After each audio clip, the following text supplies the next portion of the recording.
Рэп хөгжим гэгддэг хип-хоп бол Африк гаралтай Америкчуудын үүсгэн байгуулсан төрөл юм. Энэ нь 1970-аад оны сүүлээр бүтээгдсэн бөгөөд янз бүрийн хэмнэлтэй хөгжмийн холимог багтсан бөгөөд эдгээрийг зүгээр л төгс зогтсон өнгө ажсаар нь энгийн байдлаар дууддаг. Pop гэдэг нэр томьёо нь 15-аас 16 дугаар зуунд Британд зохих аль эсвэл устгах гэсэн утгатай байсан. Улмаар энэ нь хөгжиж Америк нэгдсэн улс руу чиглэж рэп гэдэг үгийг хэн нэгэн ярьж ярилцаж байна гэсэн үг гэрлэлэг болгон ашиглаж эхэлсэн. Цаг хугацаа өнгөрөхөд рэпийн илүү өөрийгөө хувийн гүн гүнзгий хэмжүүр болгон дахин зохион бүтээж улмаар хөгжмийн хамгийн том хувьсгалуудын нэг болсон юм а. Тэгэхээр өнөөдрийн бичлэгтээ энэ гайхалтай хөгжмийн урсгалд маш их нэр хүндтэй байсан ч залуу наснда хангалттай сайн гялалзаж чадлаггүйгээр хорвоогийн мөнх бусыг үзүүлсэн алдартай рэперүүдийн талаар ярилцах болно.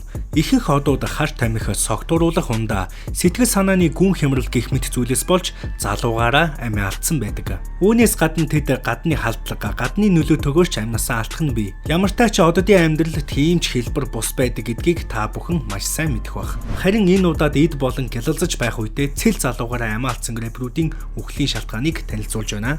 Энэхүү бичлэгийг олон улсын бооцооны сайт OneXBet хамтран үргэлж байна. Хэрв та 21 болон түүнээс дээш настай бол тайлбар хэсэгт байгаа линкээр бүртгүүлэн ороод өөрийн мэдээллийг үүсгэн NEWSAC гэсэн промо кодыг ашиглан анхны депозитдоо 100% бонус аваарай.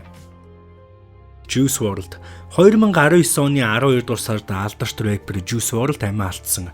Түүний үхлийн талаар дэлхийд даяар ярьж эхэлсэн. Залуу уран бүтээлч тэрээр гайхалтай амжилтанд хүрэх боломжтой байсан ч энэ ертөнцийг хэтэрхий ирж орхисон. Juice WRLD буюу Jared Anthony Higgins All Girls Are the Same Lucid Dreams дугаар алдартай болсон бөгөөд эдгээр дуунууд түүний Goodbye and Good Riddance цомогт багтсан юм а. Уг цомог нь борлуулалтаараа цагаан алтан сертификат хүртэж байсан. Үүний дараа Jared нь XX-Tentacion болон Lil Peep-ийн дурсгалыг хүндэтгэж шин цомог бичих ажиллагаанд орсон боловч харт тамхи хэтрүүлэн хэрэгэлснээр 21 наснда таалалт өгсөн. Үүнээс гадна Juice WRLD-ийн 27 клуб хэмээх дуу байдаг. 27 клуб нь 27 наснд өвд болсон Jimi Hendrix, Kurt Cobain, Jim Morrison нарын амьдралын түүх байгаа. Түүний ээж нь түүнийг төрснөөс нь хойш хип-хоп хийхийг хориглодог байлаа.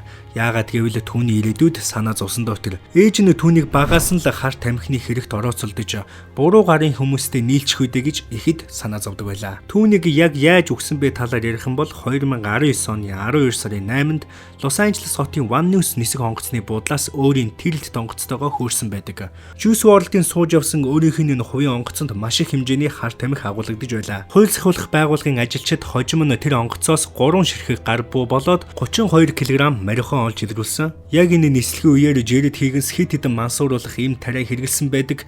Тухайлбал өөрийнхөө онгоцондоо нууж орж ирсэн Percocet хэмээх бодисыг ол хэрэгэлсэнийг хожим нь олж илрүүлсэн. Онгоцоо газарчсны дараа Jared Higgins гэнэт ухаан алдаж улмаараа таталт өгч эхэлсэн бөгөөд яаралтай түргэн тусламжийнхан ирж авсан ч тэрээр аль хэдийн амьсгал хураасан байдалтай байсан. Задлан шинжилгээнээс үзэхэд түүний бие дагуулгадах оксидионы хэмжээ бүр хэд дахин илүү байсан болохоор тэрээр амьсгал хураасан гэдэг оншгоо өгсөн. Түүний оршуулах ёслол 2019 оны 12 дугаар сарын 13-нд гэгээн ариун сүмд болсон байгаа. Уг оршуулгад Ski Mask болоод Young Thug нар хүрэлцэн ирсэн байсан. Тэрээр өөд болоод аль хэдийн 5 жил өнгөрсөн байна. Хэрвээ та бүхэн Juice WRLD-ийн талаар илүү ихийг мэдмээр байх юм бол Juice WRLD-ийн амьдралын түүх гээд миний энэ бичлэгийг манай сугаас үзэх боломжтой.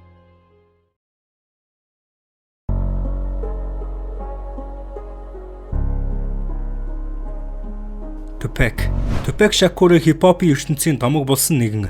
Тэр одоо хүртэл дэлхийн хамгийн нэр хүндтэй рэперүүдийн тоонд багтсаар байна. Tupac-ийн хамгийн анхны цомог нь MTV-гийн шалгаруулалтаар хамгийн шилдэг хип-хоп цомогт багтсан байдаг. 1996 оны 9-р сард Tupac нь Mike Tyson-ы тулалдааныг үзэхээр Las Vegas-ыг зорьсон байдаг. Tyson-ыг ялсны дараа шөнийн клуб явах замд нь Tupac-ийн машин бууны суманд өртсөн бөгөөд түүнийг 5 удаа буутсан. Ийхүү тэрээр 9 сарын 13-нд ердөө 25 наснда харамсалтайгаар амиа алдсан байдаг. Хэрвээ та бүхэн рэпер Tupac-ийн үхэл амьдралын маш дэлгэрэнгүй түүхийг сонсохыг хүсвэл манай сувгаас Tupac нэрнээс цааш мэдхгүй бичлэгийг үзэх боломжтой. Lil Peep 19 настай байхдаа дэлхийн нийтэд танигдж эхэлсэн.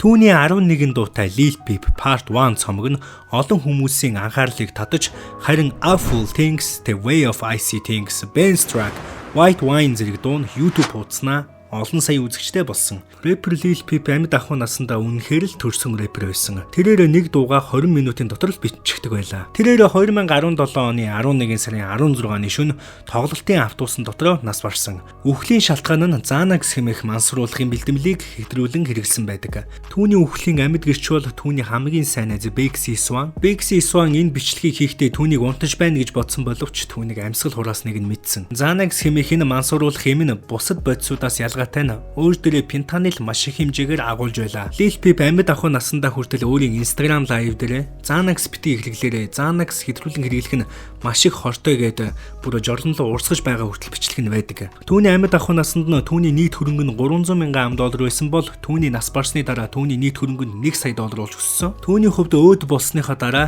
амьд ахуй наснаас байснасаа илүү хамаагүй илүү нэр хүндтэй болсон байдаг.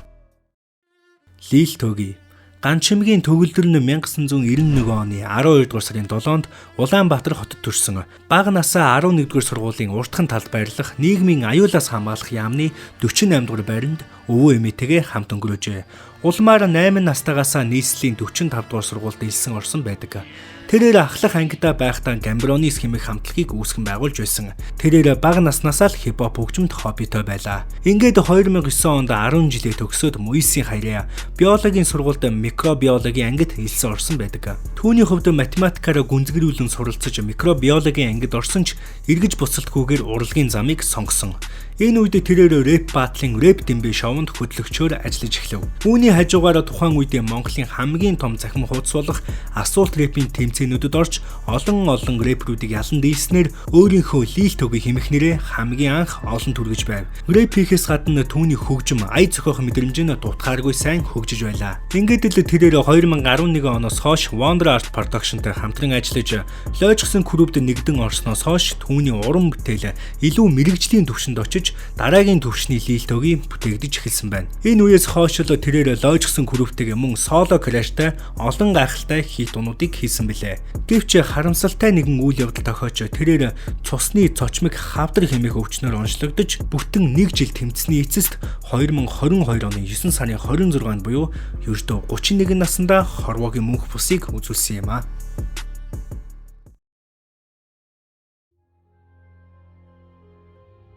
Mac Miller Питтсбург хотоос гаралтай дуучин рэпер Mac Miller нь 2007 он буюу 15 настайгаас уран бүтээл хийж эхэлж 2010 онд KIDS нэртэй анхны микстейпээ гаргаж байжээ. 2013 онд тэрээр өөрийн гэсэн дуу бичлэгийн студ болох Remember Music-ийг үүсгэн байгуулсан. Мөн түүнийг дуучин Ariana Grande-тэй үргэж байснаар нь хүмүүс мэддэг. Mac Miller өөрийн сэтгэл гутрал донтолтын асуудлаар олон нийтэд нээлттэй ярьдаг байлаа. Нэр алдрыг дагаж ирсэн стрессийг багасгахын тулд прометазин хэмээх эмийг байн гууж, хожим ханиадан дуудаг хүчтэй нөлөөтэй кодиан эмэнд донтсон байна. Хэдийгээр хэсэгхэн хугацаанд тэрээр мансууруулах бодисноос ангид байсан боловч 2018 оны 9 сарын 7-нд түүнийг гэртээ нас барсан байдалтай байхыг нь цагдаа нар олж тогтоосон. Фентанил агуулсан эм, кокаин, согтууруулах ундааг холин хэрэглэж хорт бодисын энэ хэмжээг түүний биеийн дааж чадалгүй тэрээр амьсгал хураасан билээ. XXX Tentacion. Түүний хувьд та бүхэн мэдж байгаа энэ дунд хамгийн том нэр нь бөгөөд хамгийн олон шүтэн бишрэгчтэй хүн. Түүнийг энгийн сонсогчд төдийгүй хипхоп ертөнцийн одууд ихээр дэмжиж байсан бөгөөд Suicide Boys хамтлагийн хөгжимчид түүнийг тоглолтондоо тусгай зочноор үрж оролцуулдаг байсан. Рэпер залуу маань алдрын оргилд байх үедээ буюу 20 наснда хорвоогийн мөнх бусыг үзүүлсэн. 2018 оны 6 сарын 18-нд түүнийг Майами дахь мото шоунаас гарч байх үед нь хоёр үл таних этгээд гарч ирч нэг нь мөнгөтэй цүнхийг нь булааж харин нөгөөх нь хит хитэн удаа буудсан байдаг. Хэрвээ та бүхэн түүний талаар илүү их дэлгэрэнгүй мэдээллийг хүсэж байх юм бол миний XX Tentacion нэрнээс цааш мэдэх бичлэгийг үзээрэй. Ингээд харахаар эдгээр залуучууд тис хондоо үхлийн шалтгаанаар өвд болцоожээ. Тийм ээ, өвчин болоод гадны халдлага энэ бүх зүйлийг яаж чадахгүй шүү дээ. Харин өөрөөсөө шалтгаалсан үхлэл хамгийн харамсалтай. Эд залуу гялалзаж явах наснда юу эдэлж хэрэглэхээ, юунд донтохоо хамгийн сайн мэддэг байгаарай. Чамд залуунаас ахиж хизээж тохиохгүй. Энэ амьдралыг чи юугаарч сольшгүй. Ганц л удаан амьдрах энэ хорвоод өөртөө хайртай байгаарай. Миний энэ удаагийн бичлэг өгөр өндөрлөж байна. Subscribe дарахаа бүү мартаарай. Suck out. Баяртай үзэгчтэй.